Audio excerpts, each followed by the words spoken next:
Hey everyone, it is Grant Winsauer and Jack Rody.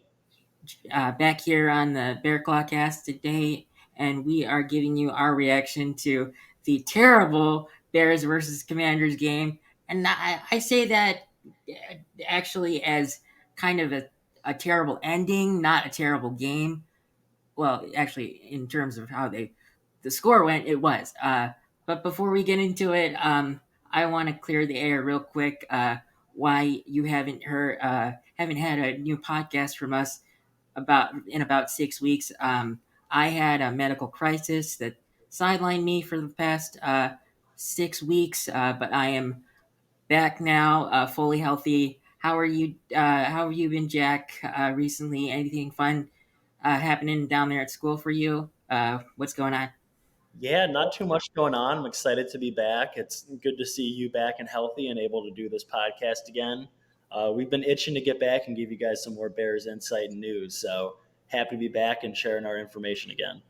Yes, and I want to tell everyone, since we have been gone for so long, this you might want to get your popcorn ready and sit down for this one because there's a lot of information that we have for you, and you might hear us go on a couple of upsetful rants throughout today because of the recent game and everything that has transpired in the past week. But we will get into those later. Let's get into our reaction.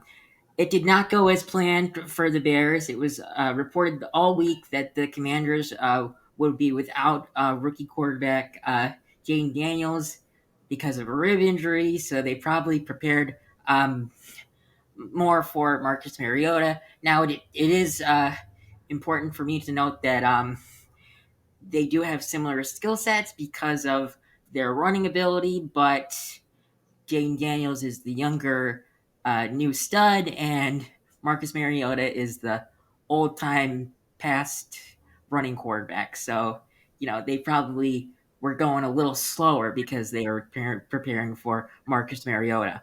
Then on Thursday, it was reported that he was going to attempt to practice on Friday and was listed as questionable after Friday's practice. And I must say, most of the time when players only get one day of practice in, they don't play, but Jaden Daniels felt good enough to play. What are your thoughts on uh, the luck of the draw that Jaden Daniels gets to play after one day of practice, Jack? Yeah, I mean, I saw his injury the week prior on that run attempt. It was the first drive of the game. He got popped, rib injury. I was fully expecting him not to play in this game. I'm a proud Jaden Daniels fantasy owner in a couple leagues, so I fully had him ready to go on the bench and picked up a couple other options. But he looked pretty healthy for the majority of that game, and clearly they had him on the right stuff and right rehab plan to be ready to go for that game. But he looked outstanding, so Yes. Since crazy. you are the owner of Jaden Daniels in a couple of your leagues, let me ask you: did you start him in the leagues that you did have him? I did end up starting him, which ended up actually being the wrong decision, even though he had an okay game. I had Bo Nix as my backup quarterback in most of those leagues, and he actually had a He's really been good playing day. So well. He's been playing well. he has been. But for me, I totally. I mean, well, you know, you and me talked about it when I was at school because, as you can see, I am not with Jack, and usually we are side by side. I am um, at my house, and Jack is at school. I am coming back next semester, but I will be taking the next 2 months to, even though I am fully recovered, fully recover from my medical absence. And you and I talked the 4 game stretch that we're in right now. You and I agreed that the only game that we saw losing was actually the Commanders game. Now I thought it was going to be a better game than this, but you and I agreed that this was the one game that we would lose. I mean, how did we look so bad? Yeah, I mean, I think that we clearly just do not get off to hot starts. It's been a consistent theme now Hmm. through 7 weeks where we don't have good first quarters and usually don't have good first halves. Even against Carolina, it took us a little bit to start pulling away in that game. The one game where I really felt confident the whole time is Jacksonville, and that was just a weird game. Like we played well, but you saw Caleb start to get it together towards the end of the game, but it was Yes, really just and that is why I have hope because the best ones they show up when you need them, yeah. and I have a lot of I get a lot of cr- crap for being a Bears fan, even though I mean everyone gets a lot of crap for being Bears fans. We've sucked the last couple of years, and you know, I hate Packer fans, but one of my mentors is a big Packer fan, my old football coach, and he doesn't think that Caleb Williams is the real deal, and he thinks he's a drama queen. I don't see that. He thinks because of the some of his comments in his press conferences, he's a drama queen. I don't think that, and I'm hoping that I have to ask him still, but I think during one of our Packers episodes, I might have him come on as a guest because I got to get a good Packer fan on here. The only thing is, he's brutally honest when it comes to everything about the Bears. So he might have a lot of wrong things to say. But, that's what Bears and Packers fans should do. So, I agree with you. It looked like they could not get anything going during that game. You know, the only. The only good thing is they kept the defense, or the defense kept the Commanders out of the game or out of the end zone until the end of the game. Uh, you know, and we also want to be clear that the Bears didn't lose that game because of one player. They lost that game because of a play that 95% of the time fails or falls incomplete, and we win that game. But also, it's this is usually this is later on in the script, but I'm just gonna say it now because it's so bad. We would have won that game if Shane Waldron didn't get cute and decide to run a fullback dive with a 300-pound lineman because um, it is Doug Kramer is not the fridge, and the fridge is fast. He burst off the line when he was on defense, and he could he's like the Great Holly in the longest yard with Adam Sandler. So like you can't run that play, and you have two competent running backs in your team, and if the handoff was clean, because the handoff wasn't clean, but it's still mostly it's still 55% the offensive lineman's fault because he fumbled the ball. Um, if it's a clean handoff to one of your running backs, you get the touchdown. So that's a little bit of my rant. I'm gonna hand it over to Jack. What's your rant about that play? Because Waldron came out in a press conference and said he would run that play again because he felt confident about that play. I would not. Yeah, I mean, just to kind of wrap up all of our complaints about this whole Commanders game, we'll touch on a couple points. First, that play, I completely agree. Roshan Johnson has converted 100% of his handoffs within the five into Yeah. touchdowns. Mhm. He's a very consistent goal line back. We've been utilizing him in that way. And it just seems a little bit too cutesy to me to try and get trick play when we're in a dogfight. We hadn't had anything going on offense all day. One of our first trips down to the goal line. I don't even was it. It wasn't fourth down, was it? No, we had. I believe it was second down. I believe it was So second down. you So got we had two more chances. really three opportunities to get that ball into the end I zone because absolutely would have gone for it if we were on the one and it was fourth down. so I just Absolutely. think putting a guy who 99% of the time does not operate with the ball in his hands. Trying to put the ball in his hands with the game on the line is a silly decision. But moving past that, just onto that last Hail Mary play, like you said, it's silly. I mean, I get why Bears fans are ragging on Tyreek Stevenson. What he did was completely wrong and definitely contributed to the failure of that play. But just even Oh, going before that, the play before, the fact that Eberflus has them in a complete prevent defense and gives them a nice 12-yard out to get them into that range. And then the fact that we still had timeouts left. And as much as you want to complain about guys not being in position or whatever kind of defense we were running, that ultimately does fall on the head coach, who is our defensive play caller as well. And he should have actually called the timeout and gotten the defense set. And maybe the play still works out where they get lucky and the Commanders get a touchdown out of it, and you can't take that away because it happened.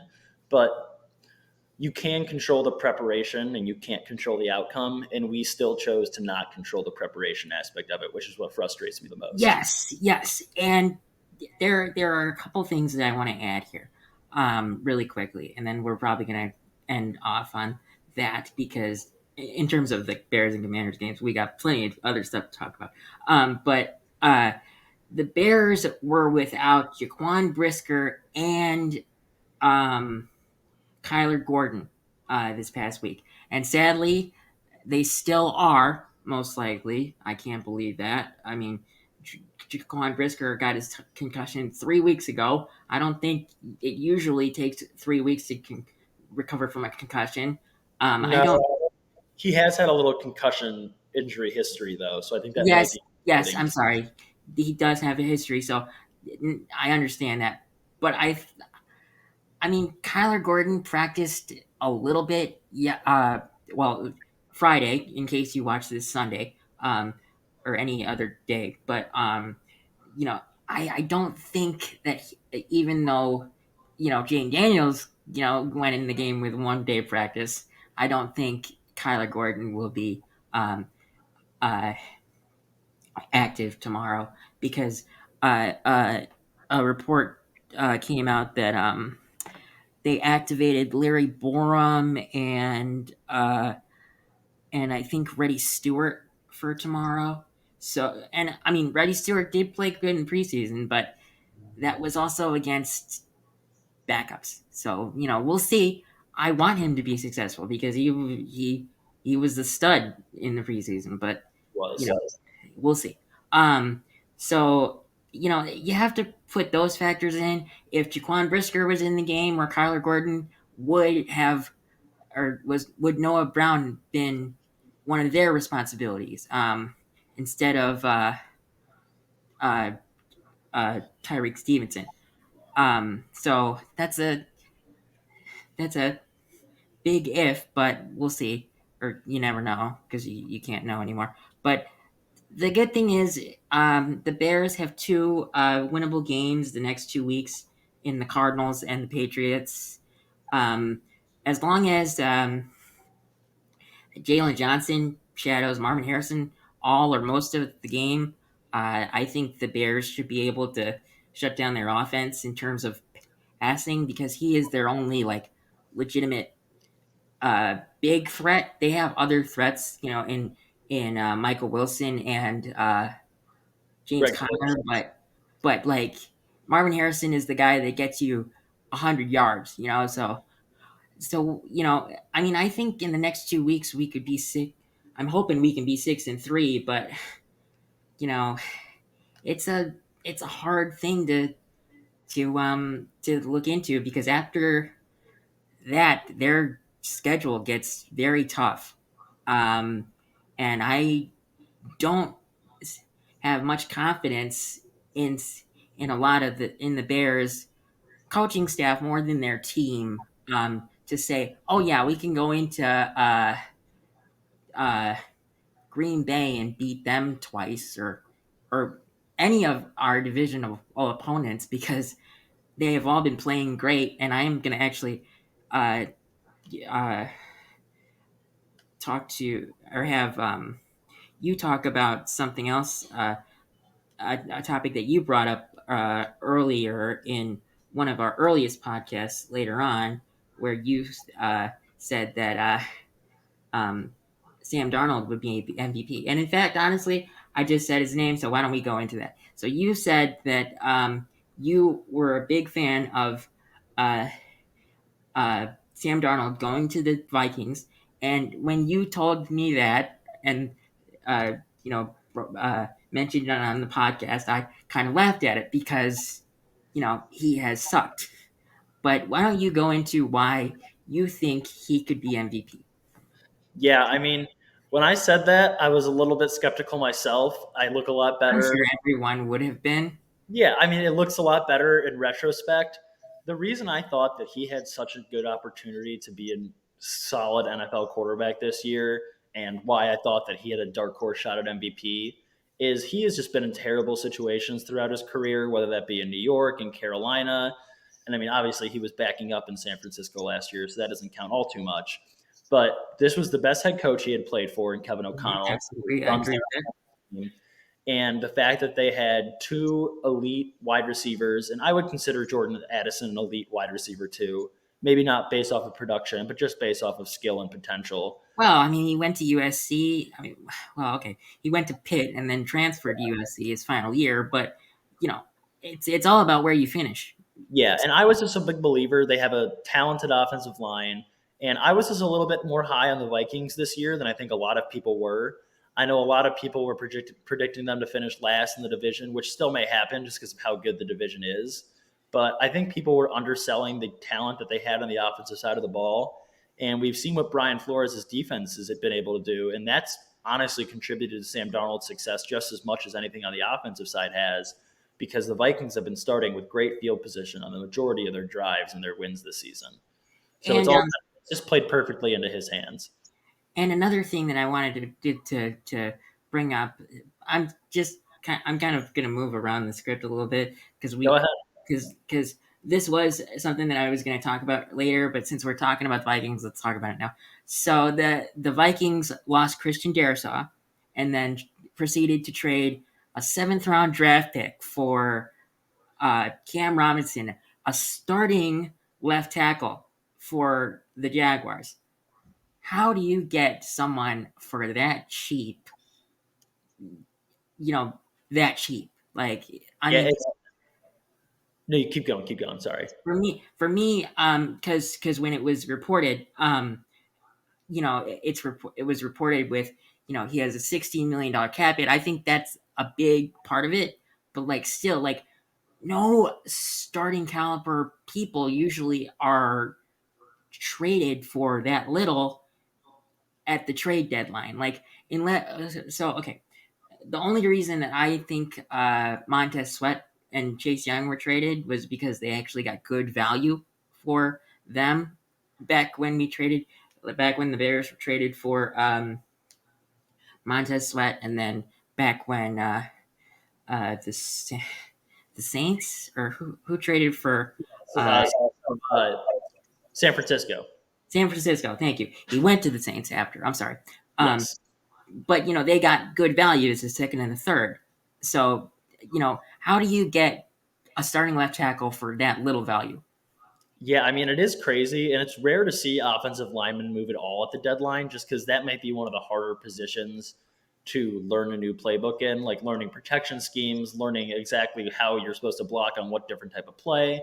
So it's something we rarely see, but you are right. It is kind of weird that that was the return. The cap hit definitely played a role, I think, but we have seen some shockingly low returns on guys. Like I know Carolina just flipped Deontay Johnson to Baltimore, Yeah, and their and the return on that deal was a a fifth and a swap of sixth. Carolina's sixth for Baltimore's fifth.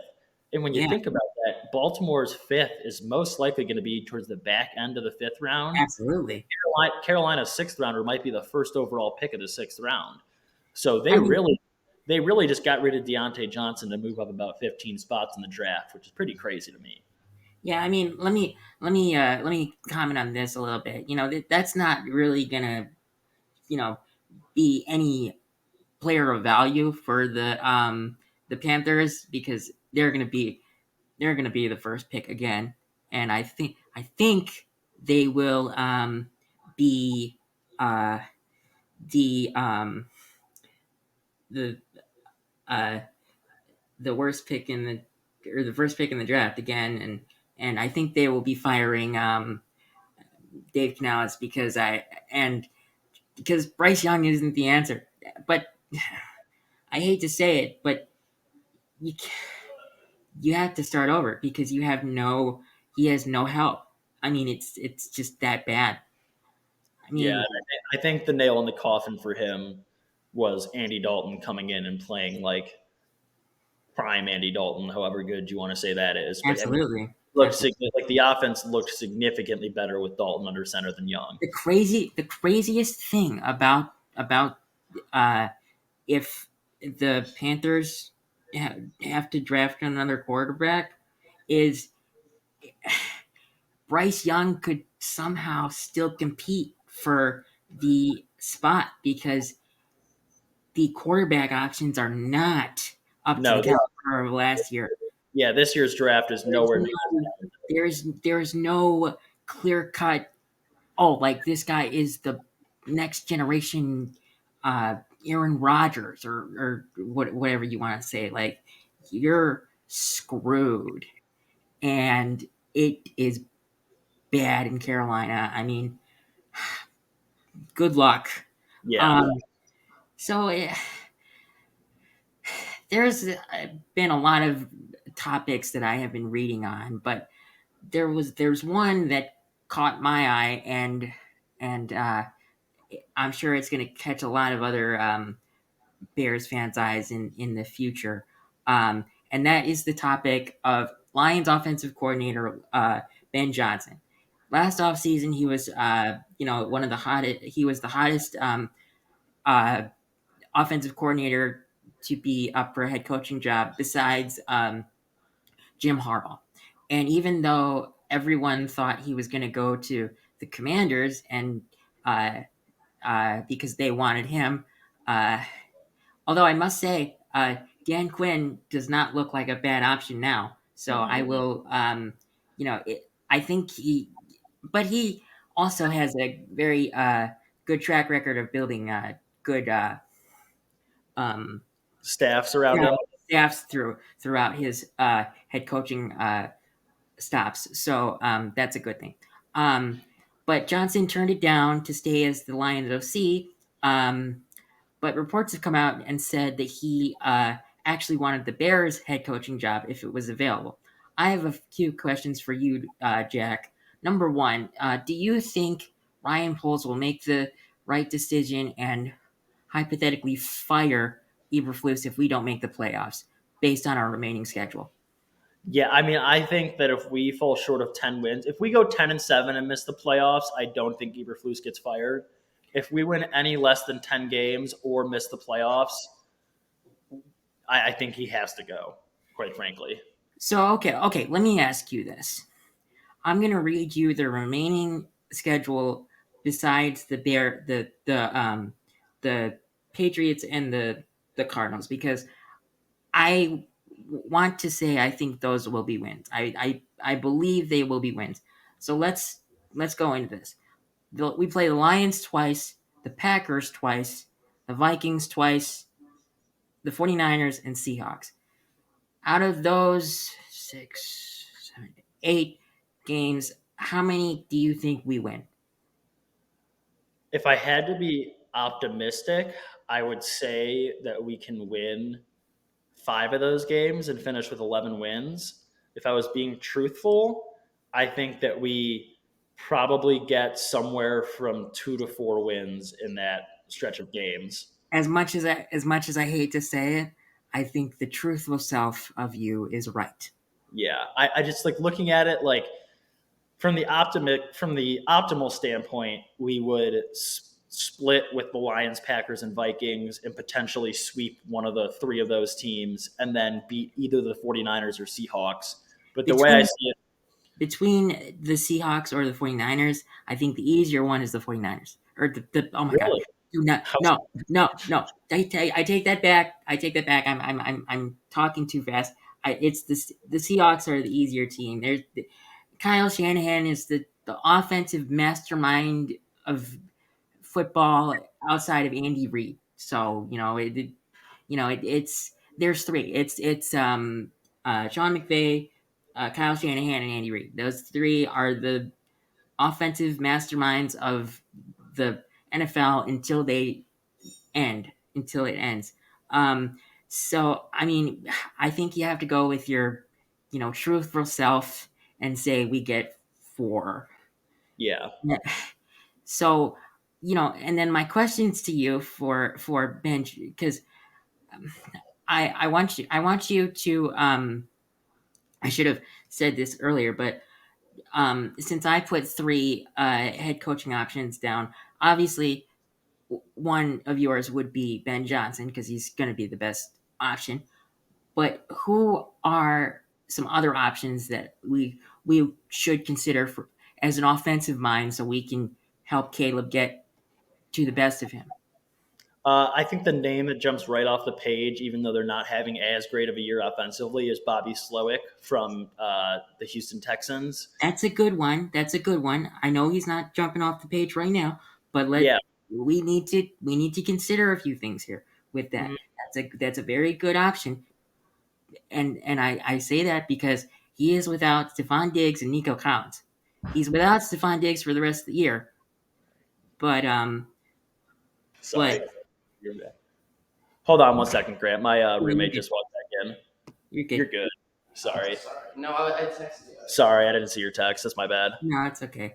I can probably edit Yeah, this out. you can edit it out, right? Yeah, yeah, I'll figure it out. But Sorry. so what's his Slowick is a good option because once Nico Collins comes back in I would say a week or two, maybe a week, um, CJ Stroud will have two of his three weapons, and that's pretty good. So I like that option. What's another option for you? I mean, I think the other option is if Cliff Kingsbury continues to show that he can run that Commanders offense, I think he would be a name that we would look at as well, which might be a little bit tough just because we did interview him for the OC job And last then he said no. and he didn't get it. But I still think that would be another one that you have to look at just because I don't know how many of these teams have great OCs that they're going to be willing to part with other I than put those two. I put Slowick down as well, and then so So I know that they haven't been doing well either, but that's because they've been without their quarterback. And Yeah. so my option or my third option would actually be Frank Smith, uh, the offensive coordinator for the Dolphins, who doesn't call the plays but does have 18 years of experience coaching. So he has plenty of experience there, and a report came out that uh, uh, Kevin Warren likes to hire people with experience when it comes to coaching. So, that might play into the decision if Eberflus is fired. Personally, I would just go with the Best guy. Like I mean, best guy available, because yeah, you I want, get you the want experience your, thing, but the Dolphins just haven't been good this year. Like, I mean, yeah, obviously Tua's out, but that's they've this has why been I'm worried. it's been 3 years in a row now where they haven't been able to adjust to having a backup quarterback in whatsoever. So True, true. I was looking at like the top ranked offenses. I was thinking about putting the Ravens offensive coordinator, but he would just make Caleb run all the time. So that wasn't a good option for me. yeah. You need a Caleb's a passer, not a runner. So, Mhm. um, but my next question to you is: do you think Poles and Johnson would see eye to eye on team building and so forth? What's your take on that? Yeah, I think there's a little bit less worry about that just because if we were to hire a new coach at this point, we do have a lot of the roster already built. Whereas That's true. last couple head coaching searches we've had, the majority of the roster has not been in place. So I think that would be something that they would have to come to terms with before they even would get into bed for a contract or something like that. But I don't think that would be too much of an issue. And I don't think it's a coincidence that this news leaks about Ben Johnson pretty much hours after the Bears blow that game against Washington. I think that's definitely someone from his camp kind of floating that information out there. Yeah, I agree with you. And just a few more questions on this topic, and then we'll get to something else. But I'm sorry, but have a lot to catch you guys up on. So it's, I was literally just thinking of everything to talk about while I was gone. So, uh, the most, I actually think this is the most important question. Do you think the McCaskey family will pony up the money that Johnson could hypothetically want? Because I think he might want a deal somewhere in the range of 5 years, $75 million, and the McCaskies don't pay for coaching, which Yeah, I mean, if they want to see another ring before they pass die. away, got to. Yeah, Um, so okay, there's one more question. Uh,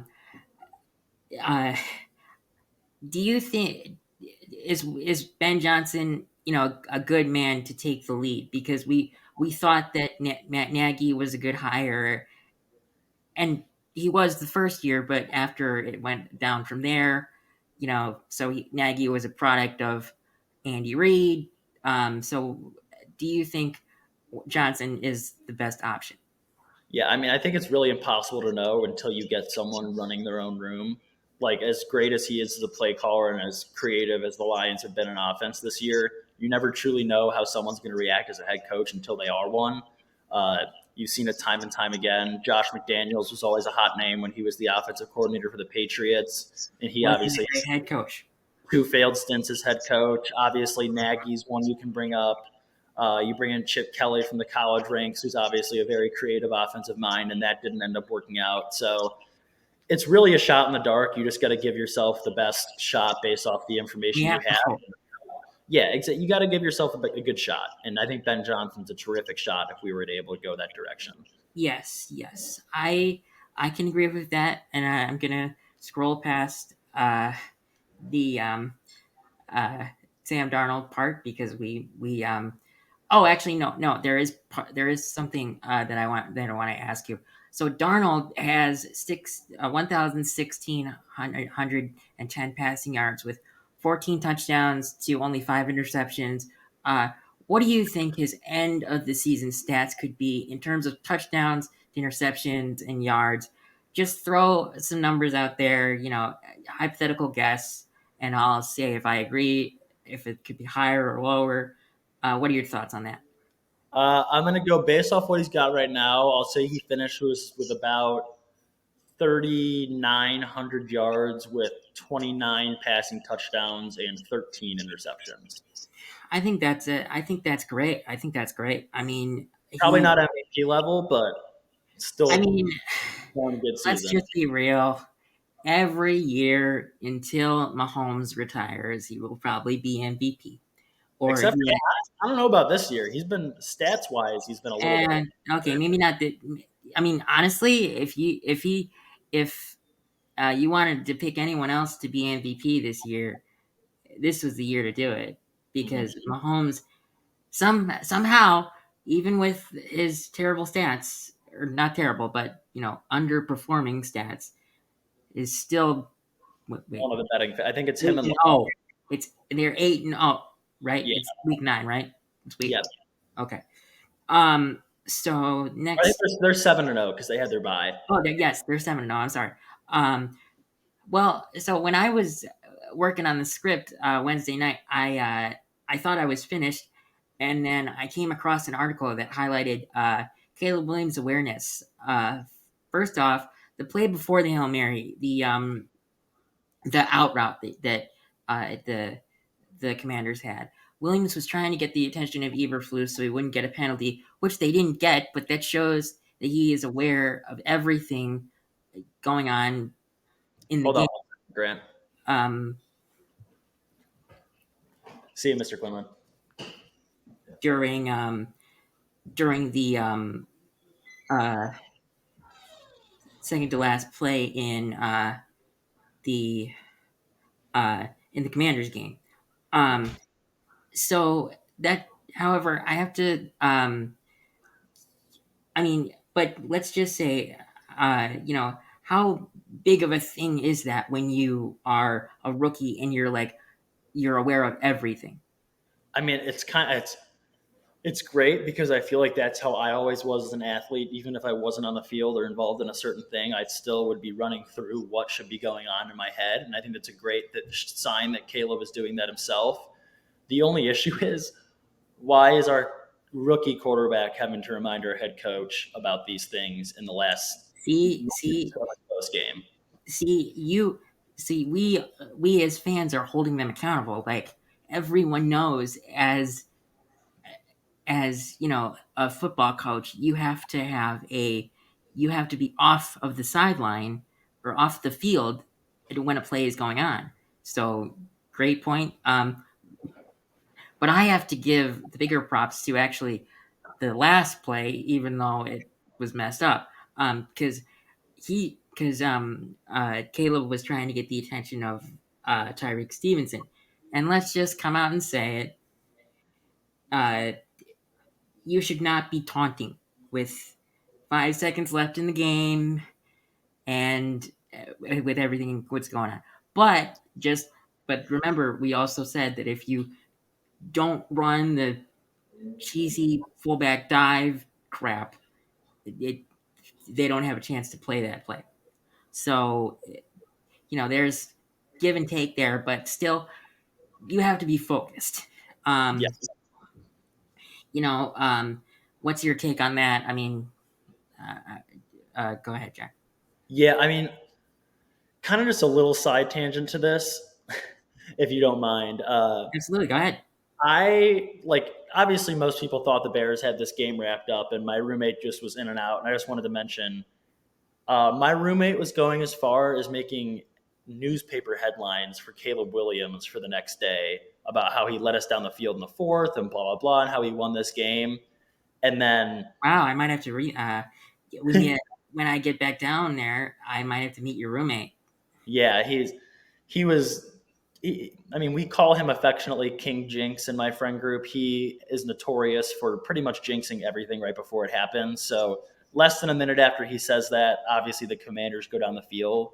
But it does show like we had that game won, and as much as it stinks sitting here talking about it and us dissecting these last couple plays, at the end of the day, we had that game won. We should have won that game, and it's just really frustrating that we let it slip through our fingers. Yes, it is. Okay, let's get into the rest of uh, the uh, the script because the bit. So I know it's way too early to talk about this stuff, but you know we don't have a lot of exciting things to talk about right now, so we're gonna go into it. The Bears' biggest weakness, besides coaching, because actually, yes, or a couple days ago, me and my family were watching the news, and the news came on, and the guy, the sports guy said, "What is the Bears' biggest weakness?" And I said, "Coaching, and then offensive line." My my father was sitting in the family room, and he agreed with me in that order. He's like, "You're right in that order." So 3 out of the 5 positions on the line, in my opinion, need to be fixed this offseason because we need to protect Caleb Williams. Jack, your opinions might be different, but I wouldn't think so. So I think we can agree that the whole left side of Braxton Jones, Nate Davis, and Coleman Shelton or Ryan Bates need to be replaced this offseason. Is that a good assumption? Yeah, and I would even like if you wanted to tell me that you think Tevin Jenkins should go just because he's not 100% available all the Uh, time, I would not argue with you on that either. you're muted. I'm muted. Can you hear me now? Let me stop this for a second. Hello. Wait a minute.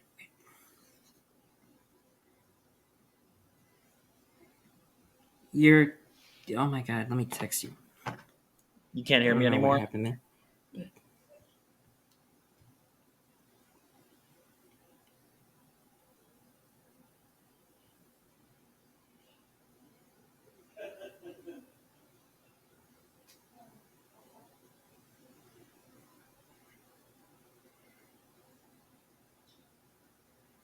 Really? Oh God! What the?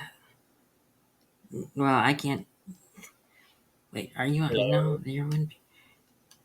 hello, hello. Wait. It says that you. It says that you have the problem again. I'm on my. I'm on that.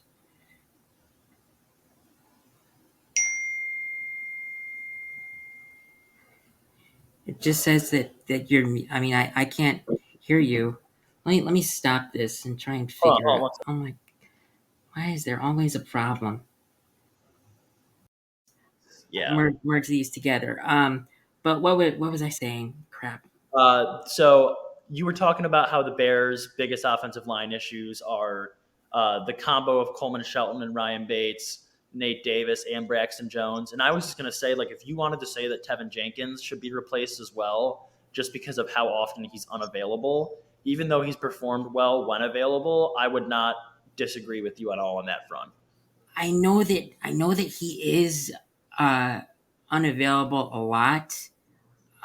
When he is unavailable, but he's been performing very well this season when he is available. I mean, I can see where you're coming from, but the problem is, even with the Bears have plenty of cap space. They have what, like 75 right now without cuts, and they'll probably get another 15 to 20 with certain cuts. Hopefully, one of those being Nate Davis. But my problem is, you can't. I mean, you're going to have to spend a majority of your money on the offensive line, but And it's you hard to rebuild an entire offensive line in one off season as well. because there's not always the greatest offensive lineman available. That's the problem. So, I see where you're coming from, but I just because of the unlikelihood of the ability to rebuild it, I would like to have two pieces already in place. And, if we go with two pieces to rebuild it in free agency and then go for one in the draft, I am all for it. But you have to be you have to make sure that you are protecting your quarterback. In fact, if I was either the coaching staff or the new coaching staff, I would say have him in on the free agency meeting or free agency like team meetings and say, who do you want us to get you to protect you? Because if you want your quarterback to be successful, you're gonna get him guys he likes and knows how to utilize. So that's my take on it. But um, I mean, I see your points. Yeah, I mean, there's just really no great answer to fix all of it. There definitely just needs to be, however we do it periodically, there needs to be a replacement of certain guys on this offensive line. That's for sure. So the our final topic before we get into like our uh, Bears versus Cardinals uh, Yeah. stuff. The trade deadline is coming up, and I thought that we could see the Bears, trade for someone because of what we have in terms of, two second round draft picks and everything like that. But actually, a report came out that said Ryan Poles is unlikely to trade anything, and I think that is also one other like nail in the coffin with Eberflus because the past couple of years, what's his name? Poles has dealt something, away or gotten something for this team. Have they been successful? One has, one hasn't, but it's still something. Mhm. So I don't see it happening. If anything, I could see because Nate Davis is gone. He, or not in the lineup. He's the backup left guard. So honestly, if I were the Bears, I would try to just get anything for him, even if it's a damn 6 round draft pick. Just get him out of there. He is the laziest offensive lineman that I've ever seen on the Bears. I mean, there's definitely some lazier offensive linemen, but so Yeah, what's your take on that? And I think more than likely, like you were talking about, we just stand pat at this trade deadline. We've made moves the last couple, and I think we're obviously trending in the right direction. But I don't think we're one move away from a Super Bowl title this year, which I no, we're think is not. We're we all not. have to change our mindset to if we're going to be contenders. I think the one trade that we could potentially see happen that I've seen talked about a little bit is maybe trying to send Khalil Herbert and toss on Nate Davis and make them take the contract to the Cowboys for a late, like 6th or 7th round draft pick, just because they need a little bit of running back depth and they could I always did see that line. report. I did see that But report. the tweet that I saw about it was saying that we could possibly get back Zach Martin, and I think that's hilariously awful. That would never No. like that's. Sometimes you got to take things you see with a grain of salt, and that's when I had to take with the entire freaking packet of salt. But I do think that there is some viability to the Bears moving Khalil Herbert there. It would just be for a very late round draft pick or a pick. Yes. Yes. And let me say this. I have the utmost respect for Zach Martin. The dude is 35. You're Yeah. playing 1 or 2 more years, if that, before you Hmm. retire. Don't come to a team that is going to be absolute, well, not absolute dog shit, but you know, derail your career. Kind of, because when you're on the line of the Cowboys, you're gonna be in the Hall of Fame. I mean, that is why all uh um the uh the Cowboys quarterbacks have been in the Hall of Fame because they have had the offensive line.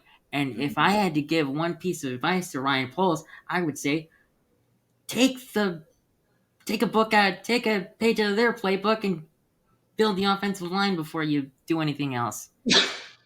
Um, but so that's my take on the trade deadline. We'll talk about that more next week when we have And uh, probably, yeah, probably talk about a little Monday and then our next podcast after that because the trade deadline is this Tuesday.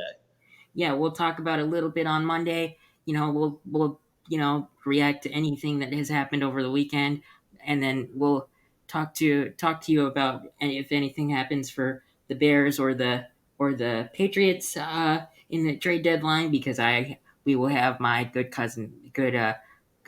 good football knowledge cousin Max on.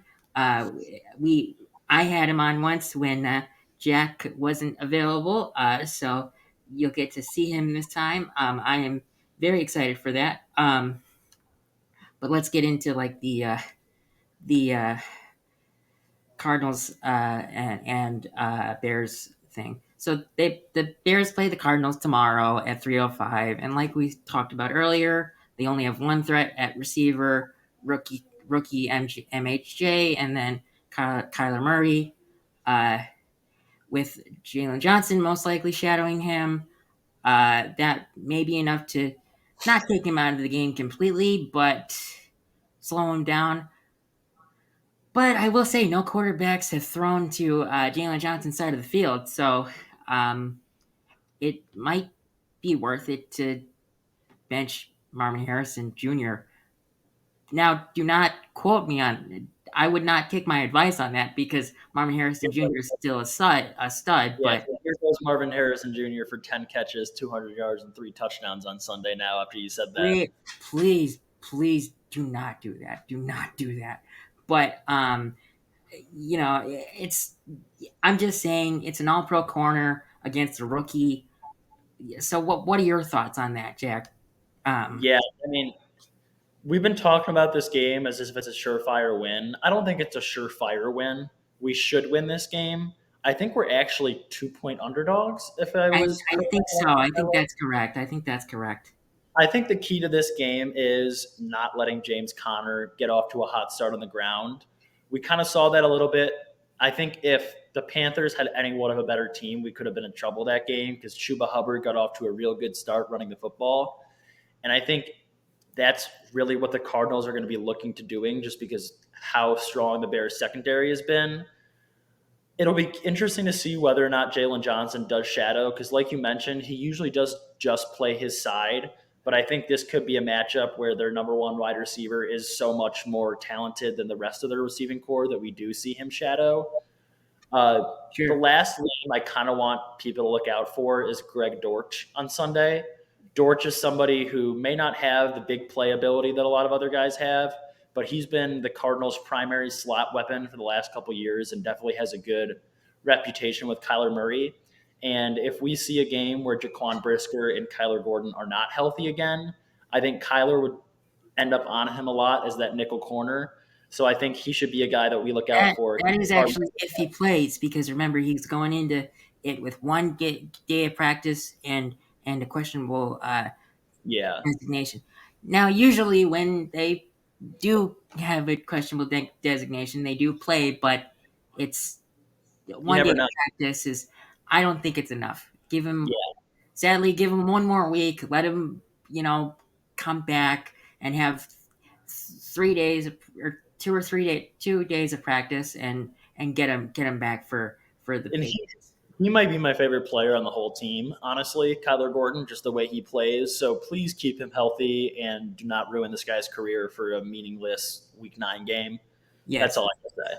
No, that's a great comment. And and that's a great comment to end on. That's going to be our podcast for this weekend. I always say this week, and then we have one on Monday.